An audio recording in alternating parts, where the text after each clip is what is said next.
ಕಲಬುರಗಿಯಲ್ಲಿ ಬೆಂಗಳೂರಿನ ಜೆಪಿ ನಾರಾಯಣಸ್ವಾಮಿ ಪ್ರತಿಷ್ಠಾನದ ಸಮಾಜ ಸೇವಾ ಕಾರ್ಯದಿಂದ ಕೇವಲ ತೃಪ್ತಿಯಷ್ಟೇ ಅಲ್ಲ, ಅದು ಸಮಾಜ ಸೇವೆಗೆ ಇನ್ನಷ್ಟು ಪ್ರೇರಣೆಯಾಗಲಿ ಎಂಬುದೇ ನಮ್ಮ ಮುಖ್ಯ ಉದ್ದೇಶ ಎಂದು ಪ್ರತಿಷ್ಠಾನದ ಸಂಸ್ಥಾಪಕ ಅಧ್ಯಕ್ಷರಾದ ಜೆಪಿ ಸುಧಾಕರ್ ರವರು ಹೇಳಿದರು. ಬೆಂಗಳೂರಿನ ಜೆಪಿ ನಾರಾಯಣಸ್ವಾಮಿ ಪ್ರತಿಷ್ಠಾನದ ವತಿಯಿಂದ ಕಲಬುರಗಿ, ಬೀದರ್, ಯಾದಗಿರಿ, ವಿಜಯಪುರ, ರಾಯಚೂರು ಮತ್ತು ಬಾಗಲಕೋಟೆ ಜಿಲ್ಲೆಗಳ ಸುಮಾರು 216 ಅರ್ಹ ವಿದ್ಯಾರ್ಥಿಗಳಿಗೆ 20 ಲಕ್ಷ ರೂಪಾಯಿಗಳ ಪ್ರೋತ್ಸಾಹಧನ ವಿತರಣೆ ಕಾರ್ಯಕ್ರಮವನ್ನು ಇಲ್ಲಿನ ಹೋಟೆಲ್ ಅಭಿಶ್ರೀ ಸಭಾಂಗಣದಲ್ಲಿ ಫೆಬ್ರವರಿ 15ರಂದು ಉದ್ಘಾಟನೆ ಮಾಡಿ ಮಾತನಾಡಿ, ರಾಜ್ಯದ ಪ್ರತಿಭಾವಂತ ವಿದ್ಯಾರ್ಥಿಗಳಿಗೆ ಪ್ರತಿಷ್ಠಾನದಿಂದ ಸ್ಕಾಲರ್ಶಿಪ್ ನೀಡುತ್ತಿದ್ದು, ಉಳಿದ ಭಾಗದಲ್ಲಿ 80% 90% ಅಂಕ ಗಳಿಸಿದ ವಿದ್ಯಾರ್ಥಿಗಳಿಗೆ ನೀಡಲಾಗುತ್ತಿದೆ. ಆದರೆ ಕಲ್ಯಾಣ ಕರ್ನಾಟಕ ಭಾಗದಲ್ಲಿ 60% ಅಂಕ ಗಳಿಸಿದ್ದರೂ ಸಹ ವಿದ್ಯಾರ್ಥಿಗಳಿಗೆ ಪುರಸ್ಕಾರ ನೀಡಲಾಗುತ್ತಿದೆ. ಪ್ರತಿಷ್ಠಾನವು ನಾರಾಯಣ ಗುರುಗಳ ತತ್ವದಡಿಯಲ್ಲಿ ಕಾಯಕ ನಿರತವಾಗಿದ್ದು, ಸಮುದಾಯದ ಎಲ್ಲರೂ ಒಗ್ಗೂಡಿ ಸಮಾಜ ಕಟ್ಟುವ ಕಾರ್ಯದಲ್ಲಿ ಕೈಜೋಡಿಸಬೇಕು. ವಿದ್ಯಾರ್ಥಿಗಳು ಮೊಬೈಲ್ ದಾಸರಾಗದೆ ಉತ್ತಮ ಶಿಕ್ಷಣ ಪಡೆದು ದೇಶದ ಆದರ್ಶ ನಾಗರಿಕರಾಗಿ ಸಮಾಜಕ್ಕೆ ಸೇವೆ ಕೊಡುಗೆ ನೀಡಬೇಕು ಎಂದು ಕರೆ ನೀಡಿದರು.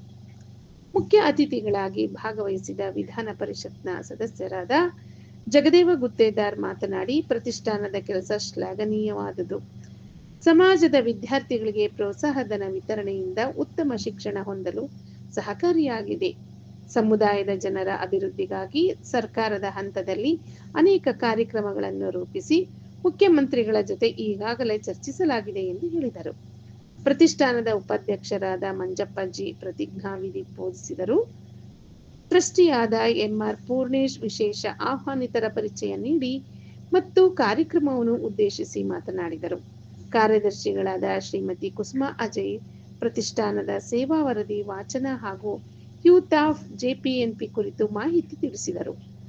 ಆಕಾಶವಾಣಿಯ ನಿವೃತ್ತ ಕಾರ್ಯಕ್ರಮ ಮುಖ್ಯಸ್ಥರಾದ ಡಾಕ್ಟರ್ ಸದಾನಂದ ಪೆರ್ಲೆ, ಕೆಎಸ್ ಮಲ್ಲಿಕಾರ್ಜುನ್ ಬೆಳಗಾವಿ ಸಭೆಯನ್ನು ಉದ್ದೇಶಿಸಿ ಮಾತನಾಡಿದರು. ಪ್ರತಿಷ್ಠಾನದ ಅಧ್ಯಕ್ಷರಾದ ಶಿವಾನಂದ್ ಎಚ್ಎಲ್ ಅಧ್ಯಕ್ಷತೆ ವಹಿಸಿದ್ದರು.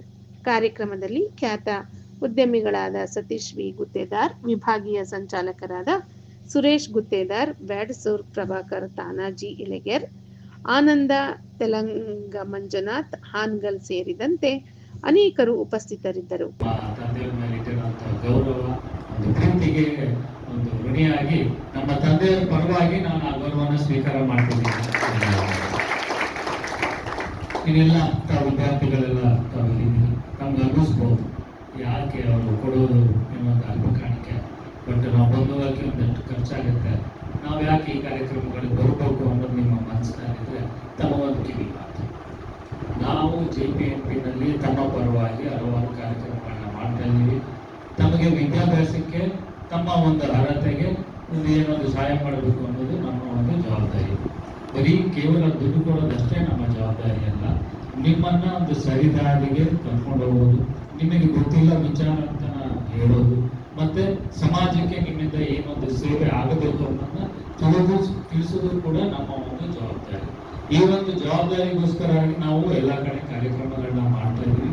ಈ ಕಾರ್ಯಕ್ರಮಕ್ಕೆ ಬಂದ್ರೆ ಮಾತ್ರ ತಮಗೆ ಸ್ಕಾಲರ್ಶಿಪ್ ಸಿಗುತ್ತೆ ಅನ್ನೋ ಒಂದು ಮಾನದಂಡ ಕೂಡ ಇಟ್ಕೊಂಡಿದ್ದೀವಿ. ಯಾಕಂದ್ರೆ ಇವತ್ತು ಈಗಾಗಲೇ ಸುಮಾರು ಜನ ಮಾತಾಡ್ತಾ ಹೇಳಿದ್ದಾರೆ, ಸೇವೆಗಳನ್ನ ತಗೊಳ್ತಾ ಇದ್ದಾರೆ, ಬಟ್ ವಾಪಸ್ ಸಮಾಜಕ್ಕೆ ಕೊಡ್ತಾ ಇಲ್ಲ. ಸೊ ಎಲ್ಲಿವರೆಗೂ ಇದೇ ತರ ಒಂದು ಟ್ರೆಂಡ್ ಬರುತ್ತೆ, ಒಂದು ದಿನದಲ್ಲಿ ಸೇವೆ ಮಾಡ್ಲಿಕ್ಕೆ ಜನ ಮುಂದೆ ಬರೋದಿಲ್ಲ. ಏನಾಗುತ್ತೆ, ಓಕೆ ನೀವೇನ ತಗೊಳ್ತೀರಾ ನಿಂತೋಗ್ಬಿಡ್ತೀರ, ಬಟ್ ಮುಂದಿನ ಜನಾಂಗಕ್ಕೆ ಸೇವೆ ಮಾಡೋದಿಲ್ಲ. ಸೊ ಹಾಗಾಗಿ ದಯವಿಟ್ಟು ತಾವೆಲ್ಲ ಬರಬೇಕು. ನಮ್ಮ ಈ ಮಾತುಗಳನ್ನ ಕೇಳಿ ಅಟ್ಲೀಸ್ಟ್ 10% ತಾವು ಏನು ಬೋಧನೆ ತಗೊಂಡಿದ್ದೀರಿ, 10% ಕೆಲಸ ಮಾಡಬೇಕು ಕೂಡ ಮುಂದಿನ ದಿನಗಳಲ್ಲಿ ನಮ್ಮ ಸಮಾಜ ಎಲ್ಲೋ ಹೋಗುತ್ತೆ. ಹಾಗಾಗಿ ತಾವೆಲ್ಲ ಬರಬೇಕು ಅನ್ನೋ ಒಂದು ಕಾರಣಕ್ಕೆ ನಾವು ಇಲ್ಲಿ ತಮ್ಮನ್ನೆಲ್ಲ ಕರೆದಿದ್ದೀವಿ. ಇನ್ನೊಂದು ಜೋರ ಚಪ್ಪಾಳೆ ಕೊಡಿ. ಯಾಕೆ ಅಂತ ಆಮೇಲೆ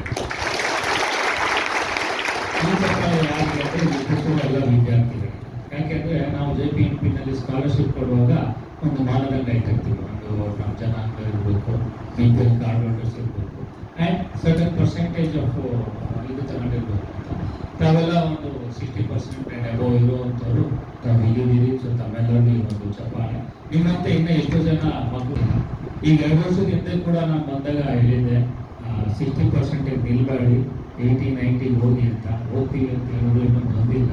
ಮುಂದಿನ ದಿನಗಳಲ್ಲಾದ್ರೂ ಅಟ್ಲೀಸ್ಟ್ ಈ 60 ಅಂದ್ರೆ, ಯಾಕೆಂದ್ರೆ ನಾವು ಸೌತ್ ಕರ್ನಾಟಕದಲ್ಲ ಬಂದ್ರೆ ಮಿನಿಮಮ್ 80% ಮಾಡಿದ್ದೀವಿ. ಬಟ್ ನಾರ್ತ್ ಕರ್ನಾಟಕ ಒಂದು ನಮ್ಮ ಸ್ಪೆಷಲ್ ಲವ್ ಇಂದಾಗಿ ನಿಮಗೆ 60% ಇರ್ತೀವಿ. ಬಟ್ ಎಲ್ಲೋ ಒಂದ್ ಕಡೆ ನೀವು ಏನು ಮೆಸೇಜ್ ಕೊಡ್ತಾ ಇದೀವಿ, ನಾರ್ತ್ ಕರ್ನಾಟಕದಲ್ಲಿ ನಾವಿನ್ನ ಅಷ್ಟು ಬುದ್ಧಿವಂತರು ಇಲ್ಲ. ನೀವು ಬುದ್ಧಿವಂತರು ಹೌದಲ್ಲ? ಮತ್ತೆ ಎಲ್ಲಿದೆ ಪರ್ಸೆಂಟೇಜ್? ಬುದ್ಧಿವಂತರಾಗಬೇಕು ಅಂದ್ರೆ ಪರ್ಸೆಂಟೇಜ್ ಬರಬೇಕು ಅಲ್ವಾ? ಈ ಪರ್ಸೆಂಟೇಜ್ ಅನ್ನೋದು ಓಕೆ, ವಿದ್ಯಾಭ್ಯಾಸ ಅನ್ನೋದು ಇದು ಕಾಮನ್ ಆಗಿ ನಡೀತಿದೆ. ಅಂಕಗಳು ನಮ್ಮನ್ನ ನಾವು ತೋರಿಸ್ಕೊಳ್ಳುವಂಥದ್ದಲ್ಲ. ಆದ್ರೆ ರನ್ನಿಂಗ್ ರೇಸ್ ಅಂತ ಇದ್ದಾಗ ಫಸ್ಟ್, ಸೆಕೆಂಡ್, ಥರ್ಡ್, ಫೋರ್ತ್ ಈ ತರ ಎಲ್ಲ ಇರುತ್ತೆ.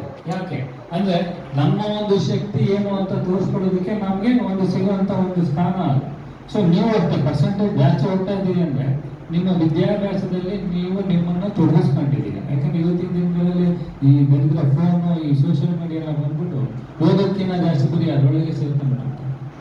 ಮಕ್ಕಳುಗಳು ಬರೀ ಅದನ್ನೇ ನೋಡ್ಕೊಂಡು ಕೂತ್ಕೊಂಡು ಮುಂದಿನ ಜೀವನದ ಬಗ್ಗೆ ಯೋಚನೆ ಮಾಡ್ತಾ ಇಲ್ಲ. ನೋಡಿ, ಒಂದೊಂದು ಸ್ವಲ್ಪ ಮಟ್ಟಿಗೆ ಎಂಟರ್ಟೈನ್ಮೆಂಟ್ ಕೂಡ ಬೇಕು ಮನುಷ್ಯನಿಗೆ. ಬರೀ ಊಟ, ನಿದ್ದೆ, ಕೆಲಸ ಅಲ್ಲ, ಸ್ವಲ್ಪ ಎಂಟರ್ಟೈನ್ಮೆಂಟ್ ಕೂಡ ಬೇಕು. ಆದ್ರೆ ಎಂಟರ್ಟೈನ್ಮೆಂಟೇ ಜೀವನ ಆಗಬಾರ್ದು. ಓಕೆ, ಎಂಟರ್ಟೈನ್ಮೆಂಟ್ ಜೀವನ ಅನ್ನೋದು ಕಲೆ. ಆ ಒಂದು ಕಲೆನ ಆಧರಿಸ್ಕೊಂಡವರಿಗೆ ಮುಂದಿನ ಜೀವನ ಇರುತ್ತೆ, ಅದು ಬೇರೆ ಪ್ರಶ್ನೆ. ಬಟ್ ನಾವೆಲ್ಲರೂ ಅದನ್ನ ಮಾಡೋಕ್ಕಾಗುತ್ತಾ? ಎಲ್ಲರೂ ಪುನೀತರಷ್ಟು ಮಾಡೋಕ್ಕಾಗುತ್ತಾ? ಆಗ್ತೀರಾ? ಆಗಲ್ಲ. ಸೊ ನೀವೇನ್ ಮಾಡಬೇಕು? ಮೊದಲು ನಿಮ್ಮ ಕಾಲ ಮೇಲೆ ನೀವು ನಿಲ್ಲಲಿಕ್ಕೆ ಏನ್ ಮಾಡಬೇಕು? ತಮ್ಮ ತಂದೆ ತಾಯಿಗಳೆಲ್ಲ ಕಷ್ಟಪಟ್ಟು ತಮ್ಮನ್ನ ಸಾಕಿದ್ದಾರೆ, ಅವ್ರ ಕೈ ಸಾಧ್ಯದಂತ ವಿದ್ಯಾಭ್ಯಾಸಗಳನ್ನ ಕೊಡ್ತಾ ಇದ್ದಾರೆ. ನಮ್ಮ ಸಮಾಜ ಇರ್ಬೋದು, ನಮ್ಮ ಸಂಘಟನೆಗಳಿರ್ಬೋದು, ತಮ್ಮೆಲ್ಲರಿಗೂ ಅವ್ರವ್ರ ಕೈಲಾದಂತ ಸಹಾಯ ಮಾಡ್ತಾ ಇದ್ದಾರೆ. ಈ ಒಂದು ಸಹಾಯಗಳನ್ನ ನೀವು ಉಪಯೋಗಿಸ್ಕೊಂಡು ವಿದ್ಯಾವಂತರಾಗಿ ಮುಂದೆ ನಿಮ್ಮ ಕಾಲ ಮೇಲೆ ನೀವು ನಿಂತು ಈ ಒಂದು ಸಮಾಜನ ನಡೆಸ್ಕೊಂಡು ಹೋಗುವಂತ ಜವಾಬ್ದಾರಿ ನಿಮ್ಮ ಮೇಲಿದೆ. ಇವತ್ತಿನ ಮಕ್ಕಳೇ ಮುಂದಿನ ಪ್ರಜೆಗಳು. ಸೊ ನೀವೆಲ್ಲ ಒಂದು ಒಳ್ಳೆ ಪ್ರಜೆಗಳಾದ್ರೆ ಒಂದು ಒಳ್ಳೆ ಸಮಾಜ ಕ್ರಿಯೇಟ್ ಆಗುತ್ತೆ. ಒಂದು ಒಳ್ಳೆ ಸಮಾಜ ಇದ್ರೆ ಒಂದು ಒಳ್ಳೆ ದೇಶ ಕ್ರಿಯೇಟ್ ಆಗುತ್ತೆ. ಎಲ್ಲ ಸೇರಿ ಒಬ್ಬರೇ ಏನು ಮಾಡೋಕ್ಕಾಗಲ್ಲ. ಇಲ್ಲಿ ಮೊದಲು ನಾವು ಶುರು ಮಾಡಬೇಕು. ನಾವು ಇಲ್ಲಿ ಕಸ ಹಾಕ್ಲಿಲ್ಲ ಅಂದ್ರೆ ಯಾರು ಕಸ ಹಾಕಲ್ಲ. ಮೊದಲು ನಾನು ಹಾಕಿದ್ರೆ ನನ್ನ ನೋಡ್ಕೊಂಡು ಇನ್ನೊಂದು 10 ಜನ ಹಾಕ್ತಾರೆ. ಅದೇ ಆ ಕಸಂತೆಗೆ ನಾನು ಸೈಡ್ಗೆ ಹಾಕ್ತಾರೆ, ನಾನು ನೋಡಿ ಇನ್ನೊಂದು 10 ಜನ ಕಸಂತೆಗೆ ಸೈಡ್ಗೆ ಹಾಕ್ತಾರೆ. ಸೊ ನಮ್ಮಿಂದ ಶುರು ಆಗಬೇಕು. Discipline starts at home. ನಾವು ಶುರು ಮಾಡಿದ್ರೆ ಆಗೋದು. ಹಾಗಾಗಿ ವಿದ್ಯಾರ್ಥಿಗಳಲ್ಲಿ ತಮಗೆಲ್ಲ ಹುಡ್ಕೊಂತೀವಿ, ಒಳ್ಳೇದು ಮಾಡಿ ಅಂತ. ಇನ್ನ ಈ ಒಂದು 8 ವರ್ಷದಿಂದ ನಾವು ನೋಡ್ಕೊತಾನೆ ಬಂದ್ವಿ. ಇದು ಒನ್ ಸೈಡ್ ಲವ್ ಆಗೋಗಿದೆ. ನಮ್ಮ ಸೇವೆಗಳನ್ನ ತಗೊಂತಾರೆ, ಬಟ್ ವಾಪಸ್ ಬರೋದಿಲ್ಲ. ಹಾಗಾಗಿ ಲಾಸ್ಟ್ ಇಯರ್ ಇಂದ ನಾವು ಈ ಒಂದು ಬೋಧನೆ ಅಂತ ಒಂದು ಶುರು ಮಾಡಿದ್ವಿ. ಅಟ್ಲೀಸ್ಟ್ ಆ ಒಂದು ಬೋಧನೆ ಮಾಡಿದವ್ರಿಗಾದ್ರೂ ನಾವು ಒಂದೇನೋ ಪ್ರಮಾಣ ಮಾಡಿದೀನಿ ಅನ್ನೋ ಒಂದು ಭಯದಿಂದಲೋ, ಪ್ರೀತಿಯಿಂದಲೋ, ಭಕ್ತಿಯಿಂದಲೋ ಅಥವಾ ಮಾಡಬೇಕು ಅನ್ನೋ ಒಂದು ಆಸೆಯಿಂದಲೋ ತಾವೆಲ್ಲರೂ ಸಮಾಜ ಸೇವೆಗೆ ಬರಲಿ ಅನ್ನೋದು ನಮ್ಮ ಒಂದು ಆಸೆ. ಬನ್ನಿ. ಯಾಕೆಂದ್ರೆ ಒಂದು ಸಣ್ಣ ಕಥೆ ಹೇಳ್ತೀನಿ. ಒಂದ್ಸಲಿ ಯಾರಾದ್ರೂ ಸತ್ತೋಗ್ತಾರಂತೆ. ಸತ್ತೋದಾಗ ಹೆಂಗೂತರು ಬರ್ತಾರೆ. ಬಂದಾಗ ಅವರು ಜೋರಾಗಿ ಅಳ್ತಾ ಇರ್ತಾರೆ. ಕೇಳ್ತಾರೆ ಹೆಂಗೂತರು, ಯಾಕೆ ಏನಾಯ್ತು? ಇಲ್ಲ, ನನ್ ಭಯ ಆಗ್ತಿದೆ, ನಾನು ಸ್ವರ್ಗಕ್ಕೆ ಹೋಗ್ತೀನೋ ನರ್ಕಕ್ಕೆ ಹೋಗ್ತೀನೋ ಗೊತ್ತಿಲ್ಲ. ಅವರು ಹೆಂಗೂತರು ನಗ್ತಾರಂತೆ. ಎಲ್ಲಿದೆ ಸ್ವರ್ಗ? ಇಲ್ಲಿ ಸ್ವರ್ಗನೂ ಇಲ್ಲ, ನರ್ಕನೂ ಇಲ್ಲ, ಇದೆಲ್ಲ ಸುಳ್ಳು. ನೀನು ಒಳ್ಳೆ ಕೆಲಸ ಮಾಡಿದೆ, ನೀನು ದೇವರಪ್ಪನ ಹೋಗ್ತೀಯ. ಆದ್ರೆ ನೀವು ಪ್ರಶ್ನೆ ಕೇಳಿದೆ, ಸ್ವರ್ಗಕ್ಕೆ ಹೋಗ್ತೀನೋ ನರ್ಕಕ್ಕೆ ಹೋಗ್ತೀನೋ? ನಾನು ನಿಮ್ಗೆ ಇಲ್ಲೇ ತೋರಿಸ್ತೀನಿ, ಸ್ವರ್ಗ ನರ್ಕ ಇಲ್ಲೇ ಪ್ರಪಂಚದಲ್ಲೇ ಇದೆ, ತೋರಿಸಿ ಬಾ. ಸೊ ಏನ್ ನೋಡ್ಬೇಕು ಮೊದಲು? ಮೊದಲು ನರ್ಕನೇ ನೋಡ್ಕೊಳ್ಳೋಣ. ಒಂದು ಪ್ರಪಂಚದಲ್ಲಿ ಒಂದು ಯಾವುದೋ ಭಾಗಕ್ಕೆ ಕರ್ಕೊಂಡು ಹೋಗ್ತಾರೆ. ಅಲ್ಲೋದ್ರೆ ಒಣ ಭೂಮಿ, ಗಲೀಜು, ಜನಗಳು ಸುಮ್ಮನೆ ಕೂತಿದ್ದಾರೆ, ಏನು ಕೆಲಸ ಮಾಡ್ತಾ ಇಲ್ಲ, ಎಲ್ಲ ಸಣ್ಣ ಒಣಕೊಂಡಿದ್ದಾರೆ. ಅದೇ ಮೇಲೆ ಒಂದು 50-100 ಅಡಿ ಮೇಲೆ ಒಂದು ಒಳ್ಳೆ ಜಾಗ ಇದೆ. ಅಲ್ಲಿ ಊಟ ಅಡುಗೆ ಮಾಡ್ಲಿಕ್ಕೆ ಏನೇನು ಬೇಕು ಅದೆಲ್ಲ ಇದೆ. ಊಟ ಅಡುಗೆ ಮಾಡ್ಲಿಕ್ಕೆ ಎಲ್ಲ ಜಾಗ ಇದೆ, ಎಲ್ಲ ಇದೆ. ಬಟ್ ಇವ್ರು ಯಾರು ಏನು ಮಾಡ್ತಾ ಇಲ್ಲ. ಸರಿ, ಮುಂದೆ ಹೋಗ್ತಾರೆ. ಇನ್ನೊಂದ್ ಕಡೆ ಹೋದ್ರೆ ಸ್ವರ್ಗ. ಅಲ್ಲಿ ನೋಡ್ರಿ ಎಲ್ಲ ಅಂದ್ರೆ ಇದೇ ಪ್ರಪಂಚದಲ್ಲಿ ಇನ್ನೊಂದು ಜಾಗದಲ್ಲಿ. ಸೊ ಎಲ್ಲ ಕಡೆ ಹಸಿರಾದಂತ ಗಿಡಗಳು, ಮರಗಳು, ಒಳ್ಳೆ ಗಾಳಿ, ಎಲ್ಲರೂ ಭಕ್ತಿಪೂರ್ವ ಹಾಕಿದ್ದಾರೆ, ತಿಂದು ಚೆನ್ನಾಗಿ ಕಟ್ಟುತ್ತಿದ್ದಾರೆ. ಅದೇ ರೀತಿ ಅಲ್ಲೂ ಒಂದು 100 ಅಡಿ ಮೇಲ್ಗಡೆ ಅಲ್ಲೂ ಒಂದು ಒಳ್ಳೆ ಜಾಗ. ಸೊ ಈ ಅಮ್ಮ ಕೇಳ್ತಾರೆ, ಅಲ್ಲ ಅಲ್ಲೂ ಇತ್ತು ಫೆಸಿಲಿಟಿ, ಇಲ್ಲೂ ಇತ್ತು ಫೆಸಿಲಿಟಿ, ಬಟ್ ಅಲ್ಲಿ ಎಲ್ಲ ಯಾರು ತಿನ್ನಕ್ಕಿದ್ದೆಲ್ಲ ಹೊಡ್ಕೊಂಡು ಹೋಗೋರೆ. ಬಟ್ ಇಲ್ಲಿ ನೋಡ್ರಿ ಎಲ್ಲ ಚೆನ್ನಾಗಿದ್ದಾರೆ, ಒಂದು ಜಾಗನೂ ಚೆನ್ನಾಗಿದೆ, ಯಾಕೆ? ನೀನೇ ಹೋಗಿ ಕೇಳಮ್ಮ. ಸರಿ, ಸ್ವರ್ಗದಲ್ಲಿ ಇದ್ದವರು ಒಂದಿಬ್ರು ಕೇಳ್ತಾರೆ, ಇಲ್ಲ ನೀವೇನ್ ಮಾಡಿದ್ರಿ ಅಂತ. ಏನಿಲ್ಲ, ನಾವು ಬಂದ ಮೊದಲು ಇಲ್ಲೆಲ್ಲ ಒಣಕೊಂಡು ಹಿಂಗೆ ಇತ್ತು, ಬಟ್ ಆಮೇಲೆ ಒಂದೇನು ಅಡುಗೆ ಮಾಡ್ಲಿಕ್ಕೆ ಇದಕ್ಕೆಲ್ಲ ಜಾಗ ಇದೆಯಲ್ಲ, ನಾವೆಲ್ಲ ಸೇರ್ಕೊಂಡು ಇಲ್ಲಿ ಇರೋ ಗಿಡ ಬೆಳೆನೆಲ್ಲ ಬೆಳೆಸಿ ಅದರಿಂದ ಬಿದ್ದು ಕಟ್ಟಿಗೆ ಮೇಲೆ ಒಂದು ಸೇತುವೆ ಮಾಡಿ ಆ 100 ಅಡಿ ಮೇಲೆ ಹೋಗಿ ಅಲ್ಲಿ ಎಲ್ಲಾದ್ರೂ ಸೇರ್ಕೊಂಡು ಅಡಿಗೆ ಮಾಡಿ ಒಟ್ಟಿಗೆ ತಿನ್ಕೊಂಡು ಚೆನ್ನಾಗಿದ್ದೀವಿ ಅಂದ್ರೆ ಇದರಿಂದ ನಮ್ಗೆ ಏನ್ ಅರ್ಥ ಅಂದ್ರೆ ನಮ್ಮ ಸಂಕುಚಿತ ಕೆಲವು ಮನೋಭಾವನೆಗಳಿರ್ತವೆ. ನಾನು, ನಂದು, ನನಗೆ ಮಾತ್ರ, ನಾನು ಬೇರೆಯವ್ರಿಗೆ ಇನ್ನೊಬ್ಬರಿಗೆ ಯಾಕೆ ಮಾಡಬೇಕು ಅನ್ನೋಂಥ ಒಂದು ಕೆಲವು ಸಂಕುಚಿತ ಭಾವನೆಗಳಿಂದ ನಮಗೆ ನಾವೇ ಸ್ವರ್ಗ ಸೃಷ್ಟಿ ಮಾಡ್ತೇವೆ, ನರಕ ಸೃಷ್ಟಿ ಮಾಡ್ಕೊಂಡ್ಬಿಡ್ತೀವಿ. ಇನ್ನೊಬ್ಬರಿಗೋಸ್ಕರ ಯಾಕೆ ಮಾಡಬೇಕು, ಅವನಿಗೋಸ್ಕರ ನಾನು ಯಾಕೆ ಅಡುಗೆ ಮಾಡಬೇಕು, ಅವನಿಗೋಸ್ಕರ ಇನ್ನೊಂದು ಯಾಕೆ ಮಾಡಬೇಕು ಅನ್ನೋ ಈ ಒಂದು ಕೆಟ್ಟ ಮನೋಭಾವನೆ ಇದ್ದಾಗ ನಮ್ಮ ಪ್ರಪಂಚ ನರಕ. ಅದೇ ಇವರೆಲ್ಲ ನಮ್ಮವರೇ, ನಾವು ಇವರಲ್ಲಿ ಒಬ್ಬರು ಜೊತೆಯಲ್ಲಿ ಹೋಗೋಣ ಅಂತ ಎಲ್ಲರೂ ಒಗ್ಗೂಟ್ಟು ಸೇರಿದಾಗ ಸ್ವರ್ಗ ಕ್ರಿಯೇಟ್ ಆಗುತ್ತೆ. ಈಗ ನಿಮಗೆ ಸ್ವರ್ಗ ಕ್ರಿಯೇಟ್ ಮಾಡ್ಬೇಕಾ ನರಕ ಕ್ರಿಯೇಟ್ ಮಾಡಬೇಕು? ಸ್ವರ್ಗ ಕ್ರಿಯೇಟ್ ಮಾಡ್ಬೇಕು ಅಂದ್ರೆ ಏನ್ ಮಾಡ್ಬೇಕು? ಮೈ ಬಗ್ಸ್ ಕೆಲಸ ಮಾಡ್ಬೇಕು. ಇದೆಲ್ಲರ ಜೊತೆಗೆ ಒಗ್ಗಟ್ಟು ಮತ್ತೆ ಒಮ್ಮತತನ ಅನ್ನೋದು ಬರಬೇಕು. ಈ ಜಾತಿ ಭೇದ ಇದನ್ನೆಲ್ಲ ತೆಗೀರಿ. ನಾರಾಯಣ ಗುರುಗಳು ನೀವು ಯಾಕೆ ಪೂಜೆ ಮಾಡ್ತೇವೆ ನಾವು? ಯಾಕಂದ್ರೆ ಅವರಿಗೆ ಒಂದೇ ಜಾತಿ, ಒಂದೇ ಧರ್ಮ, ಒಬ್ಬನೇ ದೇವರು. ನಮಗೆ ದೇವರು ಸೃಷ್ಟಿ ಮಾಡ್ಬೇಕಾದ್ರೆ 2 ಜಾತಿ, ಗಂಡು ಜಾತಿ, ಹೆಣ್ಣು ಜಾತಿ ಅಂತ. ಬಟ್ ನಾವು ಇಲ್ಲಿ ಮಾಡ್ಕೊಂಡಿರೋದು ಆಕ್ಚುಲಿ ಜಾತಿ ಅನ್ನೋದು ನಮ್ಮ ಕೆಲಸದ ಆಧಾರಿತದ ಮೇಲೆ ಇರಬೇಕು.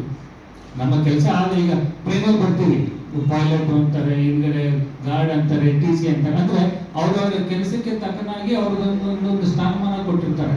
ಆ ರೀತಿಯಾಗಿ ನಾವು ಗುರುತಿಸ್ಕೊಳ್ಳುವಂತ ಒಂದು ಕೆಲಸ ಇವತ್ತು ಜಾತಿ ಅನ್ನೋ ಒಂದು ಕೀಳು ಮಟ್ಟಕ್ಕೆ ನಾವು ಸೇರ್ಕೊಂಡ್ಬಿಡ್ತೀವಿ. ಅದನ್ನ ತೆಗಿಬೇಕು. ನಮ್ಮ ಬೋಧನೆಯಲ್ಲಿ ಹೇಳಿದ್ವಿ, ನಾವು ಬಂಗಾಳ ಭೇದ ಮರೆತು ನಾವೆಲ್ಲ ಒಟ್ಟಿಗೆ ಜೊತೆನಲ್ಲಿ ಇರ್ತೀವಿ ಅಂತ. ಬಟ್ ಇವತ್ತು ಯಾವ ಕೆಲವು ಕಾರಣಗಳಿಂದ ಸ್ವಲ್ಪ ಅಲ್ಲೂ ವೈಮನಸ್ಸುಗಳು ಆಗ್ತಾ ಇದೆ. ಮುಂದಿನ ದಿನಗಳಲ್ಲಾದ್ರೂ ಅಟ್ಲೀಸ್ಟ್ ನಾರಾಯಣ ಗುರುಗಳು ಅವರಿಗೆಲ್ಲ ಬುದ್ಧಿ ಕೊಟ್ಟು ಒಗ್ಗಟ್ಟಿನಿಂದ ತರಲಿ ಅನ್ನೋದು ನಮ್ಮ ಈ ಒಂದು ಬೇಡಿಕೆ. ನೆಕ್ಸ್ಟ್ ನಮ್ಮ ಅಬ್ಬೆಲ್ಲ ಸಾಹೇಬ್ ಮಾತಾಡ್ತಾ ಹೇಳಿದ್ರು, ಇಲ್ಲಿ ಯಾಕೆ ನೀವೊಂದು IAS IPS ಟ್ರೈನಿಂಗ್ ಶುರು ಮಾಡಬಾರ್ದು ಅಂತ. ಒಂದು ಬೇಜಾರು ಸಂಗತಿ, ನಾವು ಫಸ್ಟ್ JPNP ಶುರು ಮಾಡಿದಾಗ ಎಲ್ಲ ನಾರ್ತ್ ಕರ್ನಾಟಕದವರು ಫಸ್ಟ್ ಹೇಳಿದ್ರು, ಸರ್ ನಮ್ಮ ಕಲ್ಯಾಣ ಕರ್ನಾಟಕ ಏನಿದೆ ತುಂಬಾ ಹಿಂದುಳಿದ ಭಾಗ, ಇಲ್ಲಿ ಯಾರು ಬರೋದಿಲ್ಲ, ಇಲ್ಲಿ ಯಾರು ನಮಗೆ ಸಹಾಯ ಮಾಡೋದಿಲ್ಲ ಅಂತೆಲ್ಲ ಸುಮಾರು ವಿಚಾರ ಬಂತು. ಆ ವಿಚಾರದಲ್ಲಿ ನಾವು ಓಕೆ, ಕಲ್ಯಾಣ ಕರ್ನಾಟಕಕ್ಕೆ ಒಂದು ಸ್ವಲ್ಪ ಜಾಸ್ತಿ ಪ್ರೋಗ್ರಾಮ್ಸ್ಗಳು ಮಾಡೋಣ ಅನ್ನೋ ಒಂದು ನಿಟ್ಟಿನಲ್ಲಿ ಏನೊಂದು ಸ್ಕಿಲ್ ಡೆವಲಪ್ಮೆಂಟ್ ಟ್ರೈನಿಂಗ್ ಅಂತ ಇದೆ. ನಾವು ಬಳ್ಳಾರಿನಲ್ಲಿ ನಮ್ಮ ಹಾಸ್ಟೆಲ್ಗೆಲ್ಲರೂ ಮಾತಾಡಿ ಫಸ್ಟ್ ಕಲ್ಯಾಣ ಕರ್ನಾಟಕ ಭಾಗಕ್ಕೆ ಮಾಡೋಣ ಅನ್ನೋ ಒಂದು ಆಸೆಯಿಂದ ಬಂದ್ವಿ. ಜನನೇ ಇಲ್ಲ, ಬರೋದೇ ಇಲ್ಲ. ನಾವು ಬರೋಲ್ಲ, ನನಗೆ ನಮ್ಮ ಮನೆ ಮುಂದೆ ಕೆಲಸ ಬೇಕು, ನಾನು ಬೆಂಗಳೂರಿಗೆ ಬಂದು ದುಡ್ಡಿದೆಲ್ಲ ಬರೀ ಬಾಡಿಗೆಗೆ ಹೊರಟೋಗುತ್ತೆ ಇರುತ್ತೆ. ಬಿಗಿನಿಂಗ್ ಅಲ್ಲಿ ಯಾರು 1 ಲಕ್ಷ ದುಡಿಯಕ್ಕೆ ಸಾಧ್ಯ ಇಲ್ಲ. ಇವಾಗ ನಮ್ಮ ತಂದೆಯವರು ಹಂಗೆ ಅನ್ಕೊಂಡಿದ್ದಿದ್ರೆ ಇವತ್ತು ಈ ಪರಿಸ್ಥಿತಿ ಬರೋಕೆ ಆಗ್ತಾ ಇರಲಿಲ್ಲ. ಅವರು 1 ರೂಪಾಯಿಗೆ ಕೆಲಸ ಶುರು ಮಾಡಿ ಇವತ್ತು ಮಟ್ಟಕ್ಕೆ ಬಂದಿರೋದು. ನೀವು ಮೊದಲನೇ ಹೆಜ್ಜೆನೇ ಇಡ್ಲಿಲ್ಲ ಅಂದ್ರೆ ಬೆಟ್ಟ ಹತ್ರ ಆಸೆ ಯಾಕೆ ನಿಮಗೆ? IAS ಆಗೋದು IPS ಆಗೋಲ್ಲ, ಸುಮ್ಮನೆ ಕೂತಿರ್ತೀರಿ. ಇಲ್ಲ ಇದು ಏನಾಗ್ತದೆ, ತಂದೆ ತಾಯಿಗಳಿಗೆ ಸ್ವಲ್ಪ ಭಯ ಇರುತ್ತೆ. ಯಾಕಂದ್ರೆ ಸ್ವಲ್ಪ ಏನೋ ನಿಮ್ಮನ್ನ ಕಷ್ಟಪಟ್ಟು ಸಾಕಿರ್ತಾರೆ, ನಮ್ಮ ಮಕ್ಕಳು ನಮ್ಮ ಜೊತೆನಲ್ಲಿ ಇರಬೇಕು, ಸೇಫ್ಟಿ ಆಗಿರ್ಬೇಕು, ಅವ್ರ ಒಂದೊಂದು ಆಸೆ. ಸ್ವಲ್ಪ ಏನಾಗುತ್ತೆ, ಒಂಚೂರು ಬೆಂಗಳೂರು ಅಂತ ಊರಿಗೆ ಹೋದಾಗ ನಿಮ್ಮ ಹಾವಭಾವ ಬದಲಾವಣೆಗಳಾಗ್ತವೆ, ನಿಮ್ಮ ಆಲೋಚನೆಗಳು ಬದಲಾವಣೆಗಳಾಗ್ತವೆ. ತಂದೆ ತಾಯಿಗಳನ್ನ ಮರೆಯುವಂತ ಪರಿಸ್ಥಿತಿ, ಊರನ್ನ ಮರೆಯುವಂತ ಪರಿಸ್ಥಿತಿ, ಬೇರೆ ಕೆಲಸ ಮಾಡ್ಕೊಂಡು ಇಲ್ಲ ಯಾರ ಮದುವೆ ಹೊರಟೋಗೋದು, ಇಂಥವೆಲ್ಲ ಕೆಲಸ ಆಗ್ತಿರೋದ್ರಿಂದ ಅವ್ರಿಗೂ ಒಂದು ಭಯ ಇರುತ್ತೆ. ಸೊ ನೀವೇನ್ ಮಾಡ್ಬೇಕು, ಒಂದು ನೀವು ಒಂದು ಭರವಸೆ ಕೊಡಿ, ಇಲ್ಲ ನಾವು ಅದು ಮಾಡೋದಿಲ್ಲ, ನಮ್ಮ ಜೀವನದಲ್ಲಿ ನಾವು ನಿಲ್ತೀವಿ, ನಾವು ಹೋಗ್ಬಿಟ್ಟು ಹೊರಗೆ ಹೋದ್ರೆ ನಾವು ಒಂದು ದುಡಿಯಕ್ಕೆ ಸಾಧ್ಯ ಅನ್ನೋ ಒಂದು ಭರವಸೆಗಳನ್ನ ನೀವು ಕೊಡಬೇಕು. ಅದೇ ರೀತಿಯಾಗಿ ತಂದೆ ತಾಯಿಗಳು ತಮ್ಮಲ್ಲೂ ಒಂದು ಬೇಡಿಕೆ, ನಮಗೂ ಹೆಣ್ಮಕ್ಳಿದ್ದಾರೆ, ನನ್ನ ಮಗಳು ಕೂಡ ಬೇರೆ ದೇಶದಲ್ಲಿ ಓದ್ತಾ ಇದ್ದಾರೆ, ಕಳಿಸ್ಬೇಕಾದ್ರೆ ಒಂದು ಅಂಜಿಕೆ ನನಗೂ ಇತ್ತು. ಇದು ಸಹಜ, ತಂದೆ ತಾಯಿಯಾಗಿದ್ದಾಗ ಇದು ಬರೋದು ಸಹಜ, ಬರಲೇಬೇಕು. ಯಾಕಂದ್ರೆ ನಮಗಿಲ್ಲ ಅಂದ್ರೆ ನಮ್ಮ ಮಕ್ಕಳ ಮೇಲೆ ಕಾಲೇಜ್ ಇಲ್ಲ ಅಂದ್ರೆ ಯಾರಿಗೂ ಬರ್ಲಿಕ್ಕೆ ಸಾಧ್ಯ ಇಲ್ಲ. ಆದರೆ ನಮ್ಮ ಪ್ರೀತಿ, ನಮ್ಮ ಭಯ ಅವರಿಗೆ ಅಡ್ಡಿಯಾಗಬಾರ್ದು. ಪ್ರತಿದಿನ ನಾವು ಮಾತಾಡೋಣ, ಪ್ರತಿದಿನ ಒಂದು ವಾರದಲ್ಲಿ ಅವ್ರಿಗೆ ಮಾತಾಡ್ತಾ ಅವ್ರ ಯೋಗಕ್ಷೇಮ ಏನಂತ ನೋಡೋಣ, ನಮ್ಮ ಕೈಲಾದ ಬುದ್ಧಿ ಮಾತ್ರ ಅವ್ರಿಗೆ ಹೇಳೋಣ. ಸೊ ಅವ್ರನ್ನ ಸ್ವಲ್ಪ ಆಗ್ಲಿಕ್ಕೆ ದಾರಿ ಮಾಡ್ಕೊಡ್ಬೇಕು. ನಾವು ಮಕ್ಕಳನ್ನ ನಂಬಿಟ್ಟು ಹೊರಗಡೆ ಕಳ್ಸೋದೇ ಇಲ್ಲ ಅಂದ್ರೆ ಮುಂದೆ ಅವ್ರ ಜೀವನಕ್ಕೆ ಕಷ್ಟ ಆಗುತ್ತೆ. ಯಾಕಂದ್ರೆ ಅರ್ಥ ಆಗುತ್ತೆ ನನಗೆ, ಕೆಲವು ಭಾಗಗಳಲ್ಲಿ ಕೆಲವು ವಿಚಾರಗಳು ಅಷ್ಟೊಂದು ಎಕ್ಸ್ಪೋಸಸ್ ಇರೋದಿಲ್ಲ. ಸೊ ನಾವು ಸ್ವಲ್ಪ ಊರಿಗೆ ಹೋಗ್ಬೇಕಾಗುತ್ತೆ. ಹಾಗಾಗಿ ಮುಂದಿನ ದಿನಗಳಲ್ಲಾದ್ರೂ ಅಟ್ಲೀಸ್ಟ್ ನೀವೆಲ್ಲ ಈ ತರ ಟ್ರೈನಿಂಗ್ ಪ್ರೋಗ್ರಾಮ್ ಅಂತ ಎಲ್ಲ ಬಂದಾಗ ಮೊದಲನೇ ಸಂಬಳ ನೋಡಕ್ ಹೋಗ್ಬೇಡಿ. ಮೊದಲನೇ ಸಂಬಳ ಯಾವಾಗಲೂ ಕಮ್ಮಿನೇ ಇರ್ತದೆ. ಆ ಕಮ್ಮಿ ಸಂಬಳ ಬಟ್ ನಿಮ್ಮ ಒಂದು ಬುದ್ಧಿವಂತಿಕೆ, ನಿಮ್ಮ ಒಂದು ಚಾತುರ್ಯ, ನಿಮ್ಮ ಒಂದು ಶ್ರಮ ಮೇಲೆ ಖಂಡಿತ ಕರ್ಕೊಂಡು ಹೋಗುತ್ತೆ. ನನಗೆ ಯಾಕೆ ಮಾತಾಡ್ತೀನಿ ಅಂದ್ರೆ, ನಾವು ಕೂಡ ಒಂದು ಟ್ರೈನಿಂಗ್ ಪ್ರೋಗ್ರಾಮ್ ಮಾಡಿದಾಗ 15,000 ರೂಪಾಯಿ ಕೆಲಸ ಶುರು ಮಾಡಲ್ಲ. ಇವತ್ತು ಎಷ್ಟೋ ಜನ 50-60 ಸಾವಿರ ರೂಪಾಯಿ ಸಂಬಳ ಬಂದಿತ್ತು. ಸೊ ಅವ್ರು ಇವತ್ತಿಗೆ ಹೆಂಗ್ ಬಂದ್ರು, ಸ್ಟಾರ್ಟಿಂಗ್ ಮಾಡಿದ್ದಕ್ಕೆ. ನೀವು ಬರೋದೇ ಇಲ್ಲ ಅಂದಾಗ ಏನಾಗುತ್ತೆ, ನಾವು ನಮಗೆ ಪ್ರತಿಕ್ರಿಯೆ ಸಿಗ್ಲಿಲ್ಲ ಅಂದಾಗ ನಾವು ಮುಂದಿನ ದಿನದಲ್ಲಿ ಇವ್ರಿಗೆ ಬೇಡವೇನೋ ಅಥವಾ ನಾವೆಲ್ಲ ರಾಂಗ್ ಡೈರೆಕ್ಷನ್ ಅಲ್ಲಿ ಹೋಗ್ತಾ ಇದೀವಿ ಅನ್ನೋ ಒಂದು ಮನೋಭಾವನೆ ನಮಗೆ ಬರುತ್ತೆ. ಇಂಥ ಮನೋಭಾವನೆ ಈಚೆ ಹೋಗ್ಬೇಕಂದ್ರೆ ನಿಮ್ಮಿಂದ ಪ್ರತಿಕ್ರಿಯೆ ಬರಬೇಕು. ನಾವು ನಾವು ಅಂತಲ್ಲ, ಸಂಘಟನೆ ಇವರೆಲ್ಲ ಮಾಡುವಂಥ ಪ್ರೋಗ್ರಾಮ್ಗಳಲ್ಲಿ ನೀವು ಭಾಗಿಯಾಗಬೇಕು ಮತ್ತೆ ಅದಕ್ಕೆ ಸರಿಯಾಗಿ ನೀವು ನಡ್ಕೋಬೇಕು. ಸೊ ಮಾಡಿ ಇಂಥವೆಲ್ಲ ಬಂದಾಗ ಖಂಡಿತ ಒಂದು ಟೈಮಲ್ಲಿ ಯಾವಾಗ ಇಲ್ಲಿ ನೀವು ಎಲ್ಲ ಸೇರ್ಕೊಂಡು ಟ್ರೈನಿಂಗ್ ತಗೊಂಡು ಕೆಲಸಗಳು ತಗೊಂಡು ಹೋಗ್ತಾ ಇದ್ರೆ ನಮಗೂ ಒಂದು ಹುಮ್ಮಸ್ ಬರುತ್ತೆ, ಎಸ್ ಮಾಡ್ಬೇಕು ಅನ್ನೋ ಒಂದು ಆಸೆ ಬರುತ್ತೆ. ಆ ಆಸೆಯಿಂದ ಇನ್ನು ಹೆಚ್ಚೆಚ್ಚು ಕಾರ್ಯಕ್ರಮಗಳಿಲ್ಲ. ಎಲ್ಲರಿಗೂ ಒಳ್ಳೇದಾಗ್ಲಿ, ನೀವೆಲ್ಲ ಮುಂದಿನ ದಿನಗಳಲ್ಲಿ ಒಳ್ಳೆ ತರದಲ್ಲಿ ನಡ್ಕೊಂತೀರಾ. ಹಾಗೆ ಸಮಾಜಕ್ಕೆ ಏನ್ ಬೇಕು ಅನ್ನೋಂತ ನೋಡಿ ನಾವು ಕೊಡೋದಷ್ಟೇ ಅಲ್ಲ, ನೀವು ಕೂಡ ಕೊಡ್ತೀರಾ ಅನ್ನೋ ಒಂದು ಭರವಸೆಯಲ್ಲಿ, ಒಂದು ಆಸೆನಲ್ಲಿ ನಾವು ಈ ಒಂದು ಕಾರ್ಯಕ್ರಮ ಮಾಡ್ತಾ ಇದ್ದೀವಿ. ನಾವು ಮಧ್ಯದಲ್ಲಿ ಇದು ಸ್ಕಾಲರ್ಶಿಪ್ ಕೊಡ್ತಾ ಇದೀವಿ. ಎಲ್ಲ ಕಡೆ ನಾವು ಸ್ಕಾಲರ್ಶಿಪ್ ತಗೊಂಡು ಮಕ್ಕಳು ಹಂಗೆ ವಾಪಸ್ ಹೋಗ್ಬಿಡ್ತಾರೆ, ಎದ್ದೋಗ್ಬಿಡ್ತಾರೆ ಕಾರ್ಯಕ್ರಮದಿಂದಲೇ. ಹಾಗಾಗಿ ಹೀಗೆ ಮಾಡಿದೆ, ಇಲ್ಲ ಕೂರ್ಸೋಣ ಫಸ್ಟ್ ಇದೆಲ್ಲ ಕೇಳಿದ್ಮೇಲೆ ನಾವು ಸ್ಕಾಲರ್ಶಿಪ್ ಕೊಡೋಣ ಅನ್ನೋ ಒಂದು ಕಾರ್ಯಕ್ರಮಗಳನ್ನ ನಾವು ಮಾಡ್ತೀವಿ. ಮುಂದಿನ ದಿನಗಳಲ್ಲಿ ಒಂದು ಸೆಲ್ಫ್ ಡಿಸಿಪ್ಲಿನ್, ನೀವೇ ಒಂದು ಸೆಲ್ಫ್ ಡಿಸಿಪ್ಲಿನ್ ಮಾಡ್ಕೊಳ್ಳಿ. ಯಾರು ಒಂದು ಸೇವೆ ಮಾಡ್ತಾ ಇದ್ದಾರೆ, ಒಂದೇನೋ ಕೆಲಸ ಮಾಡ್ತಿದ್ದಾರೆ ಅಂತ ಅದಕ್ಕೆ ನಮ್ಮಿಂದ ಏನು ಸಹಾಯ ಅನ್ನೋದು ಬರೀ ದುಡ್ಡಿನಿಂದ ಅಲ್ಲ, ದುಡ್ಡು ಒಂದೇ ಸಹಾಯ ಅಲ್ಲ. ಸಹಾಯ ಅನ್ನೋದು ಎಷ್ಟೋ ತರ ಇದೆ. ಯಾವ್ದವ್ರು ನೀವು ಇಷ್ಟೆಲ್ಲ ಕೇಳಿದಿರಲ್ಲ, ಅವ್ರಿಗೆ ಹೊರ ಕೊಟ್ಟರೆ ಬಿಟ್ಟು ಯಾರು ದೇವರು ದುಡ್ಡು ಕೊಟ್ಟರು ಅಂತ ಎಲ್ಲರೂ ಕೇಳಿದ್ದೀರಾ? ಎಲ್ಲೂ ಇಲ್ಲ. ದೇವ್ರು ಯಾರಿಗೂ ಬಂದು ದುಡ್ಡು ಕೊಡಲ್ಲ, ನಿನಗೊಂದು ಶಕ್ತಿ ಕೊಡ್ತೀನಿ, ಆ ಶಕ್ತಿಲಿ ನೀನು ಕೆಲಸ ಮಾಡಿ ಮುಂದುವರಿ ಅಂತ ಹೇಳ್ತಾರೆ. ಹಾಗಾಗಿ ನೀವು ನಿಮ್ಮಲ್ಲಿ ಏನೋ ಒಂದು ವಿದ್ಯೆ ಇದೆಯೋ ಅಥವಾ ಮತ್ತೊಂದು ಕಲೆ ಇದೆಯೋ ಅದನ್ನ ಹಂಚ್ಕೊಳ್ಳಿ. ಅದು ಕೂಡ ಒಂದು ಸಮಾಜ ಸೇವೆನೆ. ಈ ಸೇವೆ ಅನ್ನೋದು ಥ್ಯಾಂಕ್ಲೆಸ್ ಜಾಬ್. ಇವತ್ತು ನಾವು ಬರ್ತೀವಿ, ಚೆಕ್ ಕೊಡ್ತೀವಿ, ಹಂಗಾರೆ ಚಪ್ಪಳ ಹೊಡಿತೀವಿ, 2 ದಿನ ಆದ್ಮೇಲೆ ನಮಗೆ ಮತ್ತೆ ಬಿಡ್ತೀವಿ. That's okay, that's fine. ನಮಗೆ ಚಪ್ಪಾಳೆ ಇಂಪಾರ್ಟೆಂಟ್ ಅಲ್ಲ ಅಥವಾ ನಿಮ್ಮ ಒಂದು ಇದು ಇಂಪಾರ್ಟೆಂಟ್ ಅಲ್ಲ. ಬಟ್ ನಮ್ಗೇನಾದ್ರೆ ಒಂದು ಸೇವೆ ಮಾಡಿದ್ವಿ ಅನ್ನೋ ಒಂದು ಮನೋಭಾವನೆ, ಒಂದು ತೃಪ್ತಿ ಖಂಡಿತ ನಮ್ಮಲ್ಲಿ ಇರ್ತದೆ.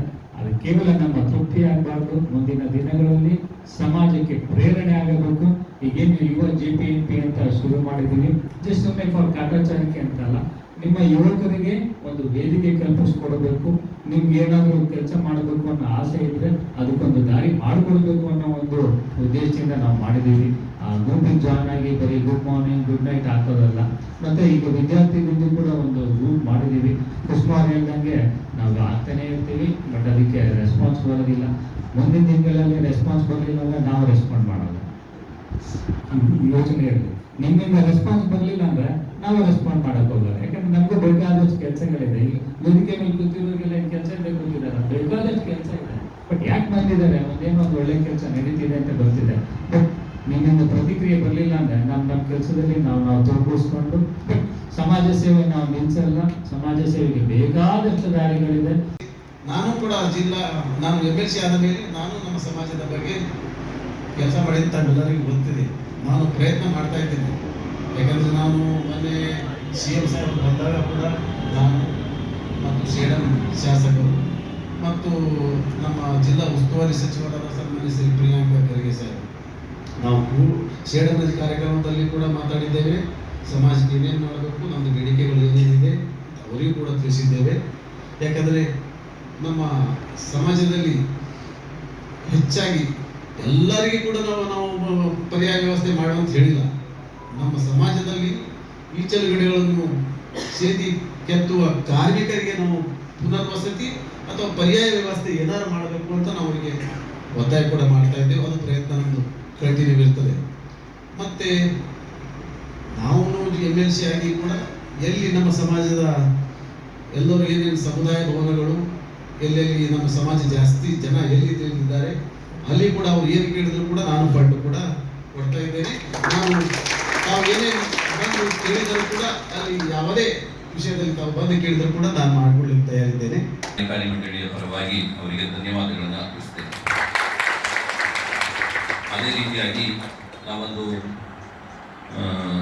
ಫೆಬ್ರವರಿ 2ನೇ ತಾರೀಕು ನಮ್ಮ ಈ JPNPಯ ಪ್ರೇರಕ ಶಕ್ತಿಯಾದಂತಹ ಶ್ರೀ JP ನಾರಾಯಣಸ್ವಾಮಿ ಅವರ ಹುಟ್ಟುಹಬ್ಬವನ್ನು ಆಯೋಜನೆ ಮಾಡಬೇಕಂತ ಎಲ್ಲರಿಗೂ ಕರೆ ಕೊಟ್ಟಾಗ ನಿಮ್ಮ ಕಲಬುರಗಿ ಜಿಲ್ಲೆ ಮತ್ತು ರಾಯಚೂರು ಮೊದಲಾದ ಅನೇಕ ಜಿಲ್ಲೆಗಳಲ್ಲಿ ಅವರ ಒಂದು ಹುಟ್ಟುಹಬ್ಬವನ್ನು ಆಚರಣೆ ಮಾಡಿ ಅನೇಕ ಸಾಮಾಜಿಕ ಕಾರ್ಯಕ್ರಮಗಳ ಮೂಲಕ ಅದನ್ನು ಅರ್ಥಪೂರ್ಣವಾಗಿ ಆಯೋಜನೆ ಮಾಡಿದ್ದೀರಿ. ಅದಕ್ಕೂ ಸಹ ಎಲ್ಲರಿಗೂ JPNPಯ ಕಾರ್ಯಕಾರಿ ಮಂಡಳಿ ಪರವಾಗಿ ಧನ್ಯವಾದಗಳನ್ನು ಅರ್ಪಿಸ್ತೇನೆ.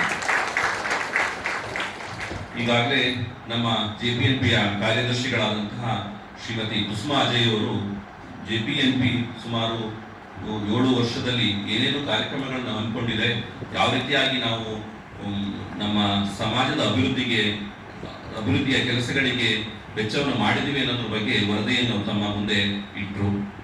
ಆ ಒಂದು ನಾವೇನು 7 ವರ್ಷದಲ್ಲಿ ಸುಮಾರು 15 ಕೋಟಿಗಿಂತ ಹೆಚ್ಚು ಹಣವನ್ನು ಖರ್ಚು ಮಾಡಿದ್ದೇವೆ. ವಿದ್ಯಾರ್ಥಿ ವೇತನಕ್ಕೆ ಇರ್ಬೋದು, ಸಮಾಜದ ಒಟ್ಟಾರೆ ಅಭಿವೃದ್ಧಿಗೆ ಇರ್ಬೋದು, ಅಂದ್ರೆ ಕುಡಿಯುವ ನೀರಿನ ಯೋಜನೆಗೆ ಇರ್ಬೋದು, ಹಾಸ್ಟೆಲ್ ಕಟ್ಟಡಗಳ ವ್ಯವಸ್ಥೆಗೆ ಇರ್ಬೋದು, ಸಮುದಾಯ ಭವನಗಳ ವ್ಯವಸ್ಥೆಗೆ ಇರ್ಬೋದು, ಅಥವಾ ಆರೋಗ್ಯ ವಿಷಯಗಳಲ್ಲಿ ನಮ್ಮ ಸಮುದಾಯದ ಜನರ ಆರೋಗ್ಯದ ವಿಷಯದಲ್ಲಿ ಇರ್ಬೋದು, ಈ ತರ ನಾವು ಖರ್ಚು ಮಾಡ್ಕೊಂಡು ಬಂದಿದ್ದೇವೆ. ಇವೆಲ್ಲ ಕಾರ್ಯಕ್ರಮಗಳನ್ನು ನಾವು ಹಮ್ಮಿಕೊಳ್ಬೇಕಾದ್ರೆ ನಾವು ಬೆಂಗಳೂರಿನಲ್ಲಿ ಇವೆಲ್ಲ ಕಾರ್ಯಕ್ರಮಗಳನ್ನು ನಾವು ಮಾತ್ರ ಇದನ್ನು ಮಾಡ್ಲಿಕ್ಕೆ ಆಗಲ್ಲ. ಆ ದೃಷ್ಟಿಯಲ್ಲಿ ನಾವು ಕರ್ನಾಟಕ ರಾಜ್ಯಾದ್ಯಂತ ಅನೇಕ ಸಂಚಾಲಕ ಬಂಧುಗಳು ನಿಮ್ಮಂತ ಈಗ ಇಲ್ಲಿ ವೇದಿಕೆಯ ಮುಂಭಾಗದಲ್ಲಿದ್ದಾರೆ, ಇವರೆಲ್ಲ ನಮಗೆ ಕೈ ಜೋಡಿಸಿದ್ದಾರೆ. ಅವರೆಲ್ಲರ ಸಹಾಯದಿಂದ ಇವತ್ತು ನಿಮ್ಮ ವಿದ್ಯಾರ್ಥಿ ವೇತನ ಗುರುತಿಸದಿರ್ಬೋದು. ಇಲ್ಲಿಯ ನಾವು ಯಾಕೆ ಈಗ ನಾವಿದೇ ರೀತಿಯಾಗಿ RS ಜಾಲಪ್ಪ ಟ್ರಸ್ಟ್ನವರು ಸಹ ವಿದ್ಯಾರ್ಥಿ ವೇತನವನ್ನು ಕೊಟ್ಕೊಂಡು ಬರ್ತಾ ಇದ್ದಾರೆ. ಅವರು ಸಹ ಇದೇ ರೀತಿ ಎಲ್ಲ ರಾಜ್ಯಾದ್ಯಂತ ಕೆಲವೊಂದು ಜಿಲ್ಲೆಗಳನ್ನು ಹೊರತುಪಡಿಸಿ ರಾಜ್ಯಾದ್ಯಂತ ವಿದ್ಯಾರ್ಥಿ ವೇತನವನ್ನು ಕೊಡ್ತಾ ಇದ್ದಾರೆ. ಅವರು ಸಹ ವಿದ್ಯಾರ್ಥಿಗಳನ್ನ ಗುರುತಿಸಿ ಆನ್ಲೈನ್ ಮೂಲಕ ಕೊಡ್ತಾ ಇದ್ದಾರೆ. ಬಟ್ ನಾವು ಯಾಕೆ ಈ ತರ ಒಂದು ಕಾರ್ಯಕ್ರಮಗಳನ್ನು ಮಾಡಿ ಈ ಮೂಲಕ ಕೊಡ್ತಾ ಇದ್ದೇವೆ ಅಂದ್ರೆ, ಈ ಒಂದು ಕಾರ್ಯಕ್ರಮಗಳ ಮೂಲಕ ನಮ್ಮ ಸಮಾಜದ ಬಂಧುಗಳು ಎಲ್ಲರೂ ಸೇರ್ಲಿಕ್ಕೆ ಒಂದು ಅವಕಾಶ ಆಗುತ್ತೆ. ಆ ಮೂಲಕ ನಮ್ಮಲ್ಲಿ ಒಂದು ಜಾಗೃತಿ ಆಗುತ್ತೆ. ನಮ್ಮಲ್ಲಿ ಸಮಾಜ ಅಥವಾ ನಮ್ಮ ಸಮಾಜದ ಅಭಿವೃದ್ಧಿ ಬಗ್ಗೆ ಚಿಂತನೆಗಳು ನಡೀಬೇಕು ಅನ್ನೋ ದೃಷ್ಟಿಯಿಂದ ನಾವು ಈ ಒಂದು ಕಾರ್ಯಕ್ರಮಗಳನ್ನ ಮಾಡ್ತಾ ಇದ್ದೇವೆ. ಈ ಮೂಲಕ ಸಂಘಟನೆ ಆಗ್ಬೇಕು, ಲೀಡರ್ಶಿಪ್ ಆಗ್ಬೇಕು, ಅಥವಾ ಎಲ್ಲ ರೀತಿಯ ನಮ್ಮ ಆಗುಹೋಗುಗಳ ಬಗ್ಗೆ ಚರ್ಚೆ ಆಗ್ಬೇಕು ಅನ್ನುವ ಒಂದು ವಿಚಾರವನ್ನು ಇಟ್ಟುಕೊಂಡು ನಾವು ಬರೀ ಸ್ಕಾಲರ್ಶಿಪ್ ಕೊಡೋದು ಮಾತ್ರ ಅಲ್ಲ, ವಿದ್ಯಾರ್ಥಿ ವೇತನ ಒಂದು ಡಿಸ್ಟ್ರಿಬ್ಯೂಟ್ ಮಾಡಿ ಕೌಶಲ್ಯಾಭಿವೃದ್ಧಿ ಕೊಡೋದು ಮಾತ್ರ ಅಲ್ಲ, ಸಮಾಜದ ಸಮಗ್ರ ಅಭಿವೃದ್ಧಿ ಆಗ್ಬೇಕು ಅನ್ನೋ ಒಂದು ಸದುದ್ದೇಶವನ್ನು ಇಟ್ಟುಕೊಂಡು ನಾವು ಈ ತರ ಕಾರ್ಯಕ್ರಮಗಳನ್ನು ಜಿಲ್ಲಾ ಮಟ್ಟದಲ್ಲಿ, ತಾಲೂಕು ಮಟ್ಟದಲ್ಲಿ ಹಮ್ಮಿಕೊಂಡು ಬರ್ತಾ ಇದ್ದೇವೆ. ಈಗ ತಾನೇ MLC ಸಾಹೇಬರು ಹೇಳಿದ್ರು, ನಾವು ವಿದ್ಯಾರ್ಥಿ ಅಥವಾ ಇಲ್ಲಿ ಒಂದು ಸಮುದಾಯ ಭವನ ಕಟ್ಟಲಿಕ್ಕೆಲ್ಲ ವ್ಯವಸ್ಥೆ ಮಾಡಿದೀವಿ ಅಂತ. ಇಂತಹ ಕಾರ್ಯಕ್ರಮಗಳು ನಮಗೇನಂದ್ರೆ ನಾವು 4-5 ವರ್ಷದಿಂದ ಬರ್ತಿದೀವಿ ಸರ್ ಇಲ್ಲಿ. ಪಾಪ ಇಲ್ಲಿಯವರು ಇಂಥ ಹೋಟೆಲ್ಲು ಅಲ್ಲಿ ಇಲ್ಲಿ ಮಾಡುವಂತ ಪರಿಸ್ಥಿತಿ ಇದೆ. ಇದು ಬಹಳ ಪ್ರಮುಖವಾದ ಜಿಲ್ಲೆ ಮತ್ತು ಅತ್ಯಂತ ನಿಮ್ಮಂತ ಪ್ರಭಾವಿ ವ್ಯಕ್ತಿಗಳು ಇರುವಂತ ಜಿಲ್ಲೆ. ಇಂಥ ಜಿಲ್ಲೆಗಳಲ್ಲಿ ಮೋಸ್ಟ್ಲಿ ನಮ್ಮ ಈ ಬೆಂಗಳೂರು ಸೌತ್ ಕರ್ನಾಟಕದ ಸೌತ್ ಭಾಗಗಳಲ್ಲಿ ನೋಡಿದ್ರೆ ತಾಲೂಕು ಮತ್ತು ಹೋಬಳಿ ಮಟ್ಟದಲ್ಲೂ ಸಹ ಸಮುದಾಯ ಭವನಗಳು ಇದಾವೆ. ನಾವು ಇಂಥ ಒಂದು ಕಾರ್ಯಕ್ರಮಗಳನ್ನು ಮಾಡಬೇಕಾದ್ರೆ ಇಂಥ ಸಮುದಾಯ ಭವನಗಳನ್ನ ನಮ್ಮ ಸಮುದಾಯ ಭವನಗಳಲ್ಲಿ ನಮಗೆ ಮಾಡ್ಲಿಕ್ಕೆ ಅವಕಾಶಗಳಿರುತ್ತೆ. ಅಲ್ಲಿ ಯಾವುದೇ ರೀತಿ ಖರ್ಚಿನ ವ್ಯವಸ್ಥೆ ಇರೋದಿಲ್ಲ, ಬರೀ ವಿದ್ಯಾರ್ಥಿ ವೇತನವನ್ನು ಕೊಟ್ಟು ಕಳಿಸುವಂತ ವ್ಯವಸ್ಥೆಗಳು ನಡೀತಾ ಇದೆ. ಆದ್ರೆ ಇಂಥ ಕಾರ್ಯಕ್ರಮ ಮಾಡುವಾಗ ಬೇರೆ ಬೇರೆ ರೀತಿಯಂತ ಖರ್ಚಿನ ಈ ತರದ ಹೋಟೆಲ್ ಇಂಥವೆಲ್ಲ ಮಾಡಿದಾಗ ಖರ್ಚಿನ ವ್ಯವಸ್ಥೆ ಬರುತ್ತೆ. ಆದ್ರಿಂದ ಮುಂದಿನ ದಿನಗಳಲ್ಲಾದ್ರೂ ಈಗ ನಾನು ಇದರಲ್ಲಿ ಯಾರನ್ನೇ ದೂಷಣೆ ಮಾಡ್ತಾ ಇಲ್ಲ, ದಯವಿಟ್ಟು ಸಮಾಜದ ಹಿರಿಯರೇನಿದ್ರಿ ಅವ್ರು ಇದ್ರ ಬಗ್ಗೆ ಗಮನ ಹರಿಸಬೇಕಾಗಿದೆ. ಈಗ ರಾಜಕೀಯದವರು ಇರೋರಿಗೆ ಅವರಿಗೆ ಆದಂತ ಬೇರೆ ಬೇರೆ ಒತ್ತಡಗಳಿರುತ್ತೆ. ನಮ್ಮ ಸಮುದಾಯ ಮಾತ್ರ ಅಲ್ಲ, ಅವರು ಎಲ್ಲಾ ಸಮುದಾಯವನ್ನು ನೋಡ್ಬೇಕಾಗುತ್ತೆ. ಆದ್ರೆ ಸಮಾಜದ ಹಿರಿಯವರು ಅದ್ರ ಬಗ್ಗೆ ಗಮನ ಹರಿಸಿ, ಈಗಾಗಲೇ ಹೇಳಿದ್ರು ಇಲ್ಲಿ ನಮ್ಗೆ ಆಲ್ರೆಡಿ 2 ಎಕರೆ ಜಾಗ ಇದೆ ಅಂತ ಸಮುದಾಯ ಭವನಗಳ ಕಟ್ಟುವಂತ ವ್ಯವಸ್ಥೆಗಳಾಗ್ಲಿ. ಆ ಮೂಲಕ ನಮ್ಮ ಉದ್ದೇಶ ಇರೋದು ಅಷ್ಟೇ, JPNP ಉದ್ದೇಶ ಇಂಥವೆಲ್ಲ ಆಗ್ಬೇಕು, ಸಮಾಜದಲ್ಲಿ ಆಸ್ತಿಗಳ ಸೃಷ್ಟಿ ಆಗ್ಬೇಕು. ಆ ಮೂಲಕ ನಾವು ಸಂಘಟಿತರಾಗಬೇಕು. ಅದರಂತ ಬರುವಂತ ಈಗ ನೀವು ಶಿವಮೊಗ್ಗ, ಚಿಕ್ಕಮಗಳೂರು ಅಥವಾ ಈ ಕಡೆ ಮೈಸೂರು ಭಾಗಗಳಲ್ಲಿ ಹೋದ್ರೆ ಎಷ್ಟೋ ಸಮುದಾಯ ಭವನಗಳಲ್ಲಿ ಅಲ್ಲಂತ ಬರುವಂತ ಹಣದಿಂದ ವಿದ್ಯಾರ್ಥಿ ವೇತನವನ್ನು ಅವರೇ ಕೊಡುವಂತ ಪರಿಸ್ಥಿತಿಗಳು ಬಂದಿದೆ. ಅಂತ ಪರಿಸ್ಥಿತಿ ಇರುವಾಗ ಇಲ್ಲಿ ಇನ್ನು ಈ ಸಮಾಜದ ಮುಖಂಡರು ಅದ್ರ ಬಗ್ಗೆ ಚಿಂತನೆ ಮಾಡಬೇಕು ಅಂತ ನಾನೊಂದು ನನ್ನ ಕಳಕಳಿಯನ್ನು ಕೇಳ್ಕೊಟ್ಟು ಹೇಳ್ತಾ ಇದ್ದೇನೆ. ಈ ದೃಷ್ಟಿಯಿಂದ JPNP ನಮ್ಮಲ್ಲಿ ಜಾಗೃತ ಆಗಬೇಕು. ಇಂಥ ಕಾರ್ಯಕ್ರಮಗಳು ಆಗ್ಬೇಕು ಅನ್ನೋ ದೃಷ್ಟಿಯಿಂದ ನಾವು ಇಂಥ ಒಂದು ಸಭೆ ಸಮಾರಂಭಗಳನ್ನು ಮಾಡಿ ವಿದ್ಯಾರ್ಥಿ ವೇತನವನ್ನು ಹಂಚ್ತೇವೆ. ಆ ಮೂಲಕ ಪೋಷಕರು ಬರ್ತಾರೆ, ಸಮಾಜದವರೆಲ್ಲ ಸೇರ್ತಾರೆ, ಎಲ್ಲರೂ ಒಗ್ಗಟ್ಟಿಂದ ಸೇರ್ಬೇಕು ಅನ್ನೋ ದೃಷ್ಟಿಯಿಂದ ನಾವು ಇಂಥ ಕಾರ್ಯಕ್ರಮವನ್ನು ಮಾಡ್ತೇವೆ. ಇಂಥ ಸಂದರ್ಭದಲ್ಲಿ ನಾವು ನಮಗೆ ಸಂಚಾಲಕ ಬಂಧುಗಳು, ನಾವು ನಮ್ಮ ಆಡಳಿತ ಅಥವಾ ನಮ್ಮದು ಏನು ನಾವು ಈ ಕಾರ್ಯಕ್ರಮವನ್ನು ಹಮ್ಮಿಕೊಳ್ತೇವೆ ಅನೇಕ ಹಂತಗಳಲ್ಲಿ ರೂಪಿಸಿಕೊಂಡು ಬಂದಿದ್ದೇವೆ. ತಾಲೂಕು ಮಟ್ಟದಲ್ಲಿ ತಾಲೂಕು ಸಂಚಾಲಕರು ಇರ್ಬೋದು, ಅಥವಾ ಅಲ್ಲಿ ಒಬ್ಬ ಮುಖ್ಯ ಸಂಚಾಲಕ ಮತ್ತು ಅವರಿಗೆ ಬೇಕಾದಂತ ಅನೇಕ ಒಂದು ಜನರು ಅವರಿಗೆ ಸಹಾಯ ಮಾಡಿ, ಸಂಚಾಲಕ ಬಂಧುಗಳು ಸಹಾಯ ಮಾಡಿ, ತಾಲೂಕು ಮಟ್ಟದಲ್ಲಿ ಮತ್ತು ಜಿಲ್ಲಾ ಮಟ್ಟದಲ್ಲಿ ಜಿಲ್ಲಾ ಮುಖ್ಯ ಸಂಚಾಲಕರು ಮತ್ತು ಅಲ್ಲಿ ಬೇಕಾದಂತ ಉಪಮುಖ್ಯ ಸಂಚಾಲಕ, ಈ ತರದ ಒಂದು ವ್ಯವಸ್ಥೆಗಳನ್ನು ಅಗತ್ಯಕ್ಕೆ ತಕ್ಕಂತನ್ನು ಎಲ್ಲಾ ಜಿಲ್ಲೆಗಳನ್ನು ಮಾಡಿಕೊಂಡು ಬಂದಿದ್ದೇವೆ. ಅದೇ ರೀತಿ ಎರಡೆರಡು ಜಿಲ್ಲೆಗೆ ಒಬ್ರು ವಿಭಾಗೀಯ ಸಂಚಾಲಕರನ್ನು ಮಾಡಿಕೊಂಡು ನಾವು 9 ಜನ ಟ್ರಸ್ಟಿಗಳಿಂದ ನಾವು ಸ್ಟಾರ್ಟ್ ಮಾಡಿದಂತ KPNP ನಮ್ಮ ಸಂಸ್ಥಾಪಕ ಅಧ್ಯಕ್ಷರಾದಂತ ಶ್ರೀಯುತ JP ಸುಧಾಕರ್ ಅವರ ಸಂಸ್ಥಾಪಕ ಅಧ್ಯಕ್ಷತೆಯಲ್ಲಿ ನಾವು ಈ ಕಾರ್ಯಕ್ರಮಗಳನ್ನೆಲ್ಲ ಮಾಡಿಕೊಂಡು ಬರ್ತಾ ಇದ್ದೇವೆ. ಈ ಹಂತದಲ್ಲಿ ನಾವು ಈಗ 9 ಜನ ಟ್ರಸ್ಟಿಗಳಿದ್ದು ಈಗ ನಾವು ಕಾರಣಾಂತರಗಳಿಂದ 6 ಜನ ಟ್ರಸ್ಟಿಗಳು ಮಾತ್ರ ಈಗಿದ್ದೇವೆ. ಅಂತ ಒಂದು ಸಂದರ್ಭದಲ್ಲಿ ನಾವು ಈಗ ಟ್ರಸ್ಟಿಗಳು ಮತ್ತು ವಿಭಾಗೀಯ ಸಂಚಾಲಕರ ಮಧ್ಯೆ ನಾವು ಕೆಲವೊಂದು ಸಮಾಜದಲ್ಲಿ ವಿಶೇಷ ಪರಿಣಿತರಿರುವಂತಹ ಕೆಲವರನ್ನು ನಾವು ಈ ಸರಿ 4 ಜನರನ್ನ ಹೊಸದಾಗಿ ತಗೊಂಡು ಶ್ರೀಯುತ ಚಲಪತಿ ಅವರು, ಶ್ರೀಯುತ ಮಂಜುನಾಥ್ ಅವರು, ಶ್ರೀಯುತ ಜಗದೀಶ್ ಅವರು ಮತ್ತು ಇವತ್ತು KS ಮಲ್ಲಿಕಾರ್ಜುನ್ ಅಂತ ಇವ್ರನ್ನ ನಾವು ವಿಶೇಷ ಆಹ್ವಾನಿತರಾಗಿ ನಮ್ಮ ಈ ಒಂದು JPNPಗೆ ನಾವು ಆಹ್ವಾನಿಸುತ್ತಿದ್ದೇವೆ. ನಮ್ಮ JPNPಯ ಸಂಸ್ಥಾಪಕ ಅಧ್ಯಕ್ಷರು ಅವರಿಗೆ ಒಂದು ನಾರಾಯಣ ಗುರುಗಳ ಪುಸ್ತಕವನ್ನು ಕೊಡುವ ಮೂಲಕ ನಮ್ಮ JPNP ಕುಟುಂಬಕ್ಕೆ ಆಹ್ವಾನಿಸ್ತಾ ಇದ್ದಾರೆ. ಧನ್ಯವಾದಗಳು ಸರ್. ನಿಮಗೂ ಶ್ರೀಯುತ ಮಲ್ಲಿಕಾರ್ಜುನ್ ಅವರು ಬಳ್ಳಾರಿ ಜಿಲ್ಲೆಯವರಾಗಿದ್ದು ಸುಮಾರು 1999ರಲ್ಲಿ ಕರ್ನಾಟಕ ಲೋಕಸಭಾ ಆಯೋಗದ ಮೂಲಕ ಡ್ರಗ್ ಇನ್ಸ್ಪೆಕ್ಟರ್ ಆಗಿ ಸರ್ಕಾರಿ ಸೇವೆಗೆ ಸಲ್ಲಿಸಿರುತ್ತಾರೆ. ಪ್ರಸ್ತುತ ಅವರು ಅಸಿಸ್ಟೆಂಟ್ ಡ್ರಗ್ ಕಂಟ್ರೋಲರ್ ಆಗಿ ಬೆಳಗಾವಿಯಲ್ಲಿ ಸೇವೆ ಸಲ್ಲಿಸ್ತಾ ಇದ್ದಾರೆ. ಇವರು ಈಗೇನು ನಾವೆಲ್ಲ ಏನು ಕೋವಿಡ್ ಏನು ಮಹಾಮಾರಿ ನೋಡುದು ಅಂತ ಸಂದರ್ಭದಲ್ಲಿ ಇವರು ಧಾರವಾಡ ಜಿಲ್ಲೆಯಲ್ಲಿ ಆಮ್ಲಜನಕ ಪೂರೈಕೆ ವಿಚಾರಣಾ ಉಸ್ತುವಾರಿಯ ಜಿಲ್ಲಾ ಸಮಿತಿಯ ಕಾರ್ಯದರ್ಶಿಯಾಗಿ ವಿಶೇಷವಾದ ಪ್ರಶಂಸೆಗೆ ಪಾತ್ರರಾಗಿ ಸೇವೆ ಸಲ್ಲಿಸಿದ್ದಾರೆ. ಅವರನ್ನು ನಾವು ಈ ಸಾರಿ ವಿಶೇಷ ಆಹ್ವಾನಿತರಾಗಿ ತೆಗೆದುಕೊಂಡಂತ 4 ಜನ ಅವರಾಗಿ ನಮಗೆ ಸಹಾಯ ಮಾಡ್ತಾ ಇದ್ದಾರೆ. ಧನ್ಯವಾದಗಳು ಸರ್. ಈ ರೀತಿಯಾಗಿ ಕೆಲಸವನ್ನು ಕಾರ್ಯಗಳನ್ನು ಮಾಡಿಕೊಂಡು ಬರ್ತಾ ಇದ್ದೇವೆ. ನಿಮ್ಮೆಲ್ಲರ ಸಹಕಾರ ಇದೇ ರೀತಿ ಮುಂದುವರಿಲಿ ಅಂತ ಹೇಳ್ತಾ ನನ್ನ ಮಾತನ್ನು ಮುಗಿಸ್ತೇನೆ. ಆರ್ಯ ಜಾಲಪ್ಪ ಅಕಾಡೆಮಿ ಸುಮಾರು 2018ರಲ್ಲಿ ಪ್ರಾರಂಭ ಮಾಡ್ತೀವಿ. JP ನಾರಾಯಣ ಸ್ವಾಮಿ ಪ್ರತಿಷ್ಠಾನ ಅಂತ. JP ನಾರಾಯಣ ಸ್ವಾಮಿ ಅವರು ನಮ್ಮ ಸುಧಾಕರ್ ಸಾಹೇಬರ ತಂದೆಯವರು, ಖ್ಯಾತ ಉದ್ಯಮಿಗಳು. ಈಡಿಗ ಸಂಘದ ಅಧ್ಯಕ್ಷರಾಗಿದ್ದರು, ಕರ್ನಾಟಕ ಪ್ರದೇಶ ಆಡಿಗ ಈಡಿಗ ಸಂಘದ ಅಧ್ಯಕ್ಷರಾಗಿದ್ದರು, ಸುಧಾ ಬ್ಯಾಂಕ್ ಅಧ್ಯಕ್ಷರಾಗಿದ್ದರು. ಸಮಾಜದ ಬಗ್ಗೆ, ಸಮುದಾಯದ ಬಗ್ಗೆ, ಈಡಿಗ ಸಮುದಾಯದ ಬಗ್ಗೆ ಬಹಳ ಪ್ರೀತಿ, ಬಹಳ ಅಭಿಮಾನ. ನಮ್ಮ ಸಮುದಾಯ ಹಿಂದುಳಿದಿದೆ, ಅದನ್ನು ಮುಂದೆ ತರಬೇಕು ಅನ್ನೋ ಮನೋಭಾವ ತುಂಬ ಇತ್ತು. ತುಂಬ ಸಹಾಯನೂ ಮಾಡ್ತಾ ಇದ್ರು.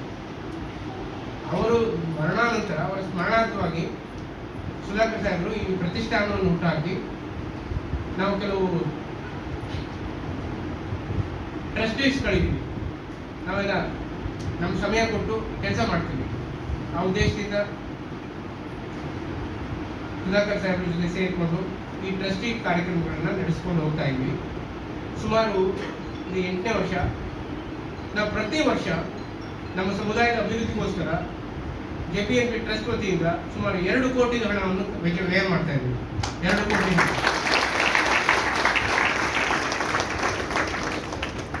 ನಾವು ವಿದ್ಯಾರ್ಥಿಗಳಿಗೆ ಸ್ಕಾಲರ್ಶಿಪ್ ಕೊಡ್ತೀವಿ.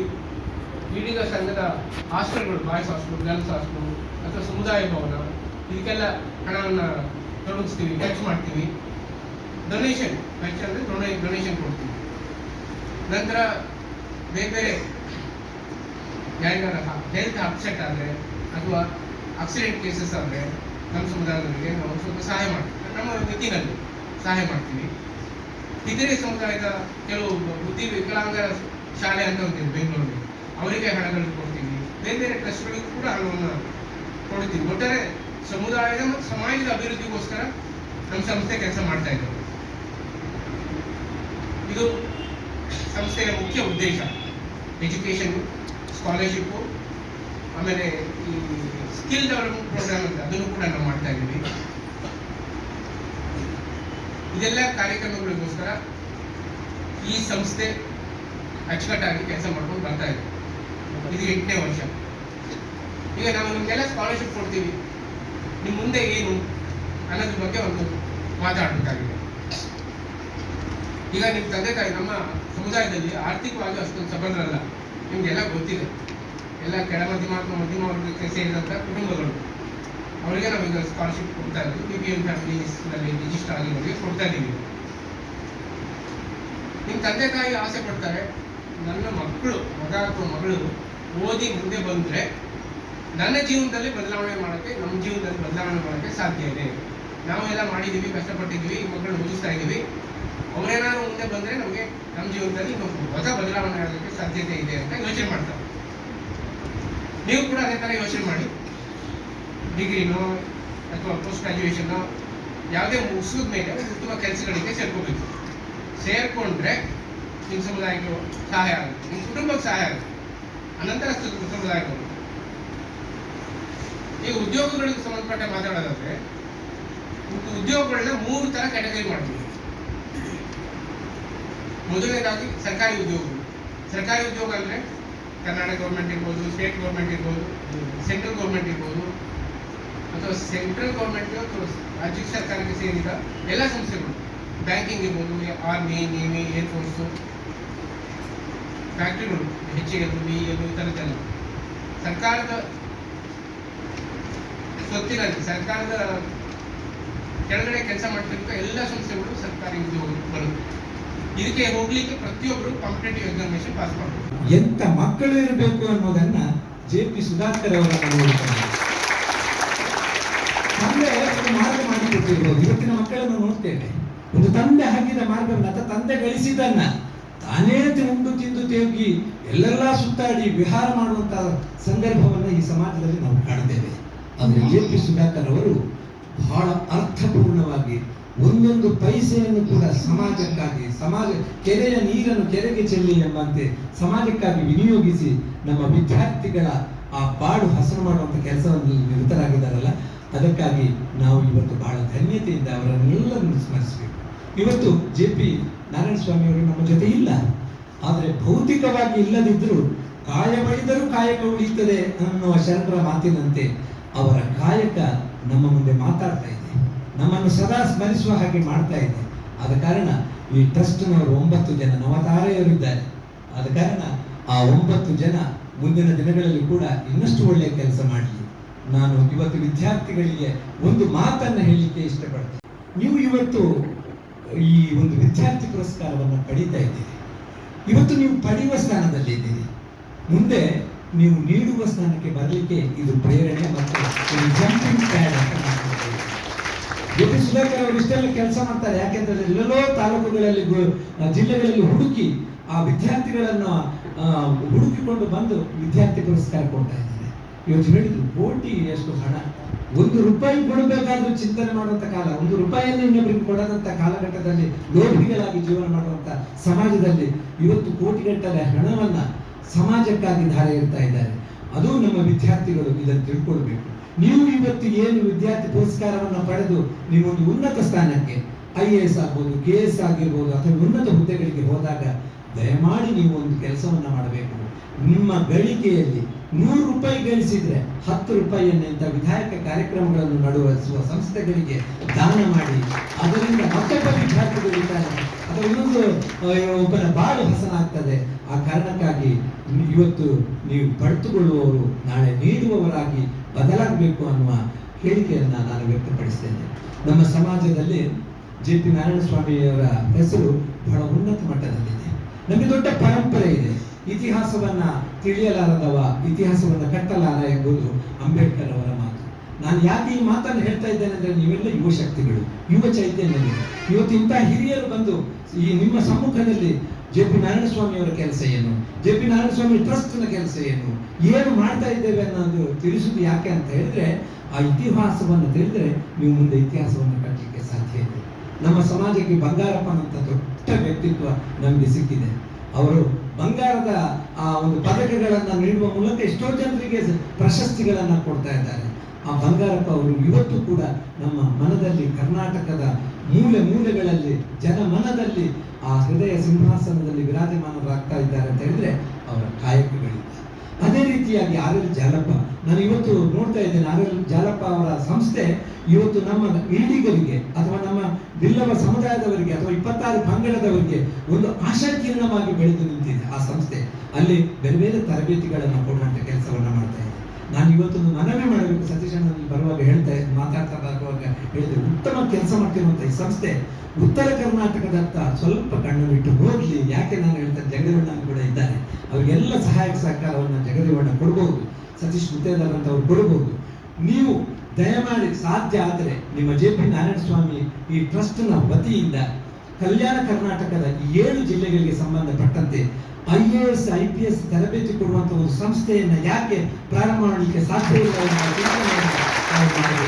ನಮ್ಮಲ್ಲಿ ಎಷ್ಟೋ ಜನ ವೈದ್ಯರಾಗ್ತಾರೆ, ನಮ್ಮಲ್ಲಿ ಎಷ್ಟೋ ಜನ ಎಂಜಿನಿಯರ್ ಆಗ್ತಾರೆ, ಎಷ್ಟೋ ಜನ ಅಮೆರಿಕಕ್ಕೆ ಹೋಗ್ತಾರೆ, ಆದರೆ ಆಡಳಿತದಲ್ಲಿ ಬಹಳಷ್ಟು ಕಡಿಮೆ ಸಂಖ್ಯೆಯಲ್ಲಿ ಜನ ಬರ್ತಾ ಇದ್ದಾರೆ. ಇವತ್ತು ಯಾರೋ ಬೆರಳಿಕೆಯ ಸಂಖ್ಯೆಯಷ್ಟು ನಾವು ಹೇಳ್ತೇವೆ. ಆಡಳಿತದಲ್ಲಿ ಬರಬೇಕಾಗಿದ್ರೆ ನಮ್ಮಲ್ಲಿ ಸರಿಯಾದ ತರಬೇತಿಯ ವ್ಯವಸ್ಥೆ ಆಗಬೇಕಾಗಿದೆ. ಅದಕ್ಕೆ ನಮ್ಮದೇ ಆದಂತ ಒಂದು ಸಂಸ್ಥೆಯನ್ನ ಇಲ್ಲಿ ತೆರೆಯುವುದರ ಮೂಲಕ ಇತ್ತೀಚೆಗೆ ಸರ್ಕಾರ ಹಂತದಲ್ಲಿ ತೆರೆದಿದೆ. ಅದು ಮೊನ್ನೆ ಪ್ರಿಯಾಂಕ ಖರ್ಗೆ ಅವರು ಮೊನ್ನೆಯಷ್ಟು ಉದ್ಘಾಟನೆ ಮಾಡಿದ್ದಾರೆ. ನನಗೆ ಏನು ಅನಿಸ್ತಾ ಇದೆ ಅಂತ ಹೇಳಿದ್ರೆ, ನಮ್ಮ ಸಂಸ್ಥೆಯಲ್ಲಿ ನಮಗೆ ಒಂದಷ್ಟು ಸ್ವಾರ್ಥ ಇದೆ. ಬ್ರಹ್ಮಶ್ರೀ ನಾರಾಯಣ ಗುರುಗಳ ತತ್ವದ ಅಡಿಯಲ್ಲಿ ನಾವು ನಮ್ಮದೇ ಸಮುದಾಯದ ವಿದ್ಯಾರ್ಥಿಗಳನ್ನ ಕರ್ಕೊಂಡು ಬಂದು ಟ್ರೈನಿಂಗ್ ಅನ್ನ ಕೊಟ್ರೆ ಖಂಡಿತವಾಗಿ ಮುಂದಿನ ದಿನಗಳಲ್ಲಿ ಮಿಸ್ಟರ್ IAS, ಮಿಸಸ್ IAS ಇಂತೆಲ್ಲ ಹಾಕುವ ಹೆಸರು, IPS ಹಾಕುವ ಹೆಸರು ಬರಬಹುದು. ಅಂತಹ ಶುಭ ದಿನಗಳು ಬರಲಿ ಅಂತ ಹೇಳಿ